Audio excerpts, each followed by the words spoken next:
All right, let's do this. Let's talk about this guide and how I go through and make my builds. So a lot of people have asked so far on stream, how do you figure out synergies for your builds? Like, how do you start with something and get to, you know, the end result with like relatively optimized stuff, etc.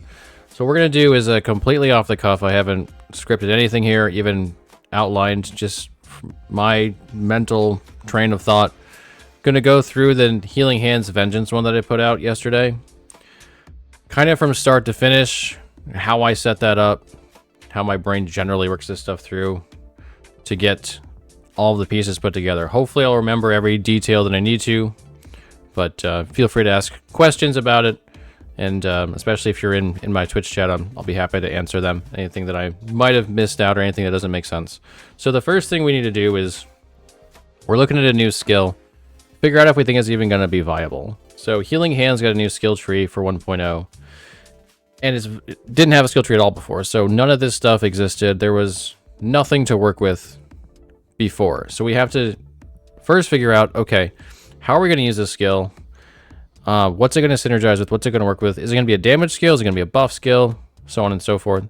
So the first thing that I noticed with this this new skill tree was you can make it cast, you can proc it on melee hit.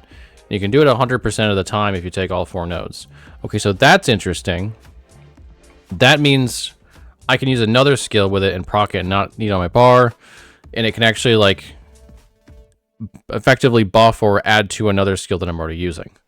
Okay, can it do damage? In this case, it can. You can turn it into both a spell and you can turn it into a melee attack. Okay, cool. Well, one of the things that I used to love about this game was making a Vengeance build. Vengeance was a very, very tanky setup with multiple damage reduction options. It used to be able to hold its own on its own. It had enough damage in it that you could make a full-on build for it. I loved that. This is another build that Lizard IRL really loved as well, another streamer. And they nerfed it twice, at least twice, nerfed it to the ground. You can't really do it anymore.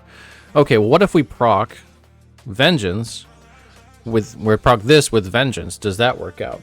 Well, first we have to know, is there enough damage here? So Seraph Blade is, you know, we can turn into Seraph Blade, but is it going to give us enough damage to actually be worth it? Or is it going to be, you know, crappy damage and then we're going to waste our time? The first thing we want to do is look at the added damage effectiveness, and I can't pull it up on here. Let's see if we can pull it up inside the skill here. We want to see how damage is going to scale with it. Unfortunately, we can't do that. Oh, here it is. So 200% added effectiveness. It's actually built into the spell part, and the melee part gets the same. So that means that whenever we add like 1 added damage, we actually get 2 for it. So it's like you're getting twice as much. That's pretty good. You know, 200% is pretty good. Some skills get even more than that, but 200% is a pretty good starter. So we're looking okay here. If it's at 100% or even worse, we need a lot of multipliers to make up for that. But at 200%, there's potential here. So now let's look at what the multipliers are. How are we going to multiply the damage inside of the skill tree?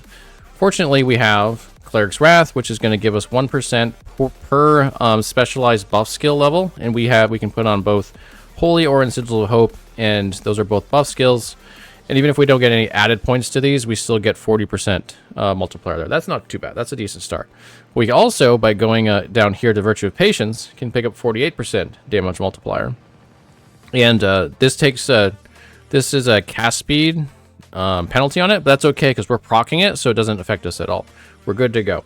We have the 48% damage multiplier. Cast speed, the cast speed penalty here doesn't apply to us. We also get the increased healing and the increased area. So we're looking good so far. But what really puts us over the top is this node here, Bane of Evil, which says Healing Hands deals additional spell damage, which is converted to melee damage with Seraph Blade, based on your increased healing effectiveness and on increased healing effectiveness from this tree. It's going to give us 2 added damage for every 10% increased healing effectiveness. Well, we can get a lot of healing effectiveness on this build. As an example here, this one in the planner is 1100%. That's a lot of added damage from this one source by stacking increased healing effectiveness. This is really good. It's also going to affect the actual healing from this build, which, by the way, we're going to convert it into ward, which we'll talk about in a second. So with these in mind, it looks like this build has potential. We still have to test it, of course, but it has potential to scale pretty well. There are other multipliers in here too. for certain enemy types like Halted Scourge and Turn Undead, but these are the big ones that we really care about. Okay, so damage looks pretty good. What else can we do in here? Well, like I was mentioning, this skill heals you by default. That's pretty good. That could be your healing source, but with Divine Barrier, we can actually turn it into a ward generator, and ward is really strong right now. So by putting one affix somewhere on our gear, it's the ward per second based on missing health, which we can get in 3 places. We can now get ward based upon the healing instead of health. And then we can go down here and take urgent healing, which gives us 140, which also scales with increased healing effectiveness. There's some question right now whether it's supposed to, but it seems intuitive like it should. It doesn't seem like it's a bug or anything like that. So good, we're good to go here. 1100% increased healing effectiveness, 140 upfront healing. That's over 1,000 ward every time we proc healing hands. So this is looking really good. We got a lot of ward generation. We've got a lot of multipliers. Of course, we have to test, but we're looking pretty strong here. Now, I talked about I want to do Vengeance with this, but is Vengeance really the best option? So we want to proc something. We want to proc healing hands with something from Cleric's Hammer. What are we going to proc it with? So the reason we go with Vengeance here, and some people go with something different, and we'll talk about it a little bit. The reason we go with Vengeance is because it has a number of really good things. I actually have to make a small adjustment here, I just noticed. A number of really good things in it. It has damage reduction built in, just baseline. If Vengeance successfully hits an enemy and you take a hit in the next 2 seconds, you will riposte, taking 25% less damage and striking a nearby enemy. And we can get this up to additional riposte as well to make it even better, so that we're guaranteed to have riposte pretty much anytime we could hit, 25% less damage. We can also take Bolster, which gives us less damage and increased armor if we've hit an enemy with Vengeance in the past 2 seconds. So that's double 25% less damage taken and 50% increased armor. And you're playing a true melee build, which this has got to be. That's a lot of damage reduction. It's really hard to beat something like that. On top of it, if we take Dark Duelist, we get a global multiplier while we're preparing to riposte, which is pretty much all of the time. And so we can give another multiplier to healing hands by doing this. That's awesome. If we get enough points in it, we can also go and get some fire and armor shred, which just further adds to the value here. Another way that this is being played right now is with, I'm going to forget the name of it, aren't I? Let's quickly despec this with Rive. So Rive can pull enemies in, and so a lot of people like that, but that's all it does. It doesn't do anything else, and so I'd much rather have Vengeance because I know I can push this farther in Corruption. I'm tankier, and I also get a damage multiplier. So we go with this. We go this route. Now the question is, what are the other skills that we're going to use on top of it? We're going to use Holy Aura for a number of buffs, but the biggest ones are going to be like Elemental Resistance and Endurance we get, but also some attack speed. We also get a little bit of fire damage, Fire Pen, Poison Resistance. That's a pretty easy take right now. It's got inherently good stuff in it to increase damage, additional elemental resistance, and also remember, this synergizes really well with Healing Hands because we have the node that says if we're using a buff skill and we specialize into it, we get more damage. So this is pretty much a must-have. Same thing with Sigils of Hope. This is another one that scales with Healing Hands, so we pretty much have to have it. And it provides us with a ton of buffs. So it provides us with 25% increased damage per active sigil. We're going to have 4 sigils, I believe, in this setup. 4 sigils. We also get additional fire damage. We get more additional fire damage here, which actually might convert some of these over to more increased damage because it's so good. But either way, we get increased and added damage from this. And we can also get a little bit of endurance threshold, which does help with survivability a little bit. So this is providing us with more damage, increased damage, and added damage. It's kind of hard to beat that.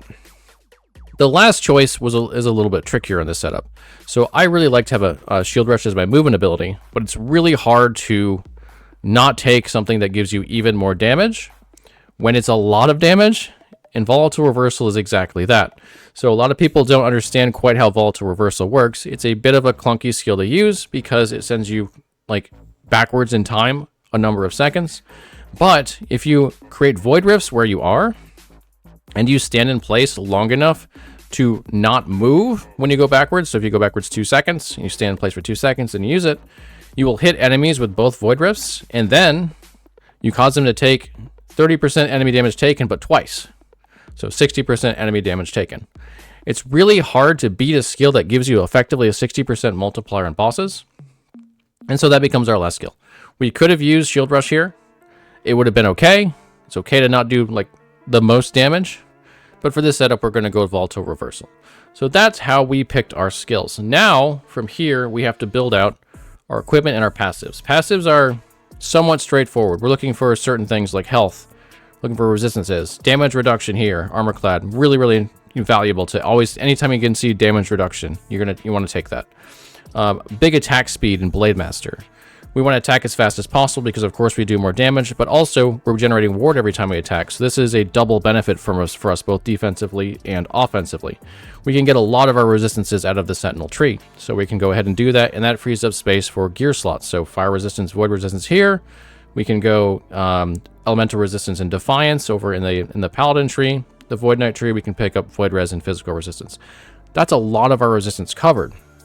We're also picking up in a lot of these cases health. Now, we are building a lot of ward, and you might say, well, why build health if you're building ward? Well, there's not really any reason not to build it. It's not competing with anything that you would need for ward. The ward retention is usually on prefixes. Increased health is usually on suffixes. So let's pick up the health too and get even more tankiness out of it. So we pick up health from here. We pick up health from Valor, 150% here. Holy Icon gives us the necrotic resistance as well, and the health and the healing effectiveness, which remember, healing effectiveness is going to give us added damage on healing hands. So we're going to pick up that. Speaking of healing effectiveness, we can find a lot of that in our tree as well. This 10 of 10 over here gives us damage and healing granted. That's awesome. We got the 49 here. We got another one here with health and 50% increased healing effectiveness. It's just very synergistic nodes that we're looking for in the passive tree to kind of push us to the next level. There's also great ones like Reverence of Duality, which gives us health, damage, healing effectiveness, and mana. The mana doesn't really matter for this build because we're using a generator as our primary attack. But the other three are really, really valuable stuff, especially increased health. 24% increased health is a lot of increased health. And then we've got nodes like Light of Rhea, where we have increased fire damage, increased lightning damage. We don't care about lightning damage at all, but the 96% fire damage is great. And 12% move speed. This build is not built to be super fast, but any kind of speed we can get is valuable, especially when you consider how many telegraphed attacks are in this game. Move speed is always a really good thing to have in this game. If you don't get over a certain level of it, like if you're not over like 30, 40% move speed, you're probably going to get hit by some attacks, especially if enemies have like enraged on them. They're probably going to hit you with like quite a bit of stuff. So we want to get move speed when you can get it. So that's pretty much how we build out the passive tree. All right, well, what about the equipment? So there's a number of ways to set up this kind of a build. So I've actually made two different versions. We've got tankier, we've got DPSier. These are not the tankiest or the DPSiest we could possibly have. They're more of a balance, but one is leaning towards tankiness and one is leaning towards DPS. We're going to use the DPS as our example here because I think it probably provides a few more examples of how we're kind of synergizing things. Okay, so the first thing we got to think about is we are a hit-based build. Hit-based builds almost always want to go crit. Now, you've noticed that I went melee on this, but I could have gone spell. Like, I definitely could have gone spell here, and I could have avoided Seraph Blade. It's one extra node that we don't have to take. And on top of that, if we go into the Paladin tree, there's a number of passives that actually help out with spell. So, for example, Holy Symbol. Excuse me, not Holy Symbol. Where are you? Here it is. Heaven Fire gives spell damage with a shield, as does Sanctuary Guardian, which would also allow us to use a shield. That seems really, really good. And they are good notes. The problem is we don't have really any way to stack crit chance if we go that route. There's a couple of options that are kind of okay, but nothing like if we were to go melee, because we can get melee crit chance on weapons. So we have the 4% critical strike chance here on the implicit of the Hakar's Phoenix. And we can also add melee crit chance to our one-handed sword. We get a lot more added melee crit chance, which is what we need to get to 100%. You start with 5% base crit, and then you can your increase will sort of multiply off that. So if you have 100% increase, you go to 10%. Well, it's going to take you a long time. You need about 2,000. My math is right. 2,000 increase to get yourself to a crit or to capped. If you have 5%, you're never going to get there. But in this case, we now have 14%. That's a lot more manageable. That's something like 500 or 600%. So now we have the ability to actually scale up our crit strike chance by going melee, which we probably would not have been able to reach going spell. If we really, really pushed it, maybe. But it's a lot easier by going melee crit, and we can also do things like wear Peak of the Mountain, which gives us a huge amount of increased crit. So we've got the 14% base, we add on 290% increased crit. That's almost 300% increased crit. So basically take 14, multiply by 3, and you're going to get 28, 36 on top of your 14. You're at 50, almost 50% crit chance right there just by wearing this one item. If we went spell, we'd probably need to wear another helmet that would take that spot, because we need to get the base. If I can find it in here, here's Prismatic Gaze is another way to get base crit. We could wear this, but now we can't wear the 300% increased crit helmet.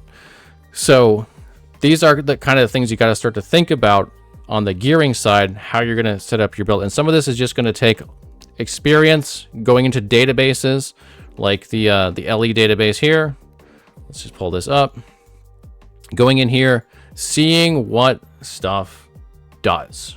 Like starting to think about the problems your build has and what might be a solution for it. What uniques in particular, especially, might solve the problems that you're coming up with as you're theory crafting your build. So in this case, we had a couple of options, and we're going to go with the one that will allow us to scale crit the easiest, which is going melee, taking the added melee, and then taking the increased crit from Peak of the Mountain. And then we put on a few more pieces of crit elsewhere, like on the copper rings, like on the Siphon of Anguish, we can put crit, just enough to get us to crit capped. And now we're doing way, way more damage, especially with crit multipliers that we can get, which, for example, we can get from Eye of Reen, 5% melee crit multiplier every time that or almost every time that we crit with a hit. We're going to do that a whole lot. So this alone might get us 50%. Excuse me, not 50%. It might get us 500% melee crit multi, at least in areas with lots of packs or lots of density. But even on bosses, this is probably multiple hundreds of crit multiplier. That's a ton of damage. So that's why melee crit, or just crit strike chance in general, is so powerful, is because that melee crit is a new multiplier that you're adding on top. So I think we've talked about that enough. Let's talk about some other things that we can do with our gear that can also supercharge the damage side. So Siphon of Anguish is a really nice ring in a lot of builds, especially melee ones. It provides us leech. We don't care about that in this particular scenario because we're turning it off from Peak of the Mountain, but it also provides us with move speed. It provides us with elemental resistance, and most importantly, it provides us with Doom. Doom is this is not going to show, is it? It's going to be too long. Here we go. All right, let's see. There we go. Okay. So Doom is forgetting the name of the word, an ailment that when it applies causes the enemy to take increased melee damage taken. In this case, it'll stack 4 times as 4%, so that's 16% increased melee damage. On a build that has no increased damage taken, this would be a multiplier. In this scenario, we actually get Volatile Reversal doing 60%, so it is not nearly as powerful, but it's still pretty nice. But what's really nice about it is we can now wear Shattered Chains, which gives us 5% more melee damage per stack of Doom. And remember, we can stack it to 4 stacks, so this is 20% more melee damage. So these two together provide a lot of extra damage. That's not even in my live build right now because I haven't gotten Shattered Chains, but when I do, it's going to be a huge damage multiplier. This item also has really good increased armor. We don't care about the void damage, but the increased melee damage is great. And then we can take these items and make them legendary and make up for some of its weaknesses, for example, adding on health to it. So now it's a really, really strong item that's all around really valuable. So these are the kind of things that we do when we start theory crafting. Where are all the areas we can get the multipliers? Where are the areas we can get our crit chance? And then, of course, we're going to need defense. In this particular scenario, doing the DPS-ier one, we're also taking Sularon Step. This is a lot of additional damage, 105% melee crit multi, but it's a lot of lost physical resistance. We've got to make up for that. Fortunately, Sentinel has a ton of resistance built in, including physical resistance, so it's not as bad for us. We can handle this. On the tankier setup, I wouldn't do this. I wouldn't do this at all, because I've got to make up for that physical resistance. That is lost defensive slots I could be using for something else. So that's also what you want to think about. There's always a push-pull when you're making these builds between defense and offense. You can't have them both. I mean, you can have some of both, but you got to figure out the balance to do enough damage and be tanky enough for the content that you're trying to do. For example, if you're going high corruption, you might want to be tankier than you otherwise would be if you're just trying to speed farm lower corruption. Let's see, what else can we talk about as far as gear here? We're scaling healing effectiveness for obvious reasons that we've already talked about. Let's talk about some of the defense stuff. So we mentioned health, how we handle that. We're still stacking health even though we're doing ward because it's still really good, and you're still going to, at some point, they're going to chunk through your ward. You still want some health to maintain. But also resistances are really, really important. You want to cap those. They're about 42.5% damage reduction, something along those lines, if you have them capped, versus you'll take 75% more damage if you don't. So you definitely want to have your resistance at least close to capped, and so we're going to always try to find places to put those. So for example, we've got poison resistance here. We've got physical resistance here, because we have to have extra for Sularon Step. We've got more physical resistance here. Fortunately, again, when we're talking about Sentinel, it's easy to get our resistances because there's so much in the passive tree, but a lot of other classes will struggle a lot more. Rogue has very, very little resistance in its passive tree, so you're going to have to devote more suffixes or idols to getting your resistance in that on those particular builds. There's a lot of other benefits it has, so it's a trade-off that's worthwhile, but it's something to keep track of. Another thing to think about: how am I going to get crit immune? You're going to take crits. You're going to take double damage. That's a lot of damage to take. There are two paths to do that. On the tankier one, what we do is we actually use reduced bonus damage taken from critical strikes. If you hit 100% on this, you take no additional damage from critical strikes. Well, Sentinel's got an amazing helmet that it can wear that can do 85% of that. So you're already only taking 15% more damage from a crit, so you're taking not much more. If we put on one suffix on our boots, we are now capped, good to go. Well, the DPS setup can't do that because it's wearing the Peak of the Mountain. It can't get that implicit. So how are we going to get that? We make a quick switch in our blessings. So on the tankier one, we can take the All Res blessing because it's the best one there. On the DPS one, though, we've got to go crit avoidance because that's the only way we're going to get to crit capped. So we get the 70% crit avoidance on that one, and then we change one suffix over to crit avoidance. Now we're crit capped. Got to figure out how to do that, especially if you're going to push high corruption. Okay, so crit avoidance is done. We've got our resistance is done. We've got health scaling. What else do we need? We got to figure out what we want for our idols. Throne of Ambition is awesome on this build because it gives us more fire damage, which is all of our damage effectively. It's all of the damage we care about. And it also gives us 2% more armor per stack of ambition. Sentinels can get a lot of armor easily. For example, 700 armor just on the body armor. So we can scale armor very, very easily. Another 211 on the gloves. Let's see. This one actually, the DPS one doesn't get quite as much, but still has quite a bit. If we look at the tankier one, we can get even more. Another 550 on the helmet. Let's see, the 211 on the glove still. Yes, we get quite a bit of base, and there's also base that you can get from other sources as well.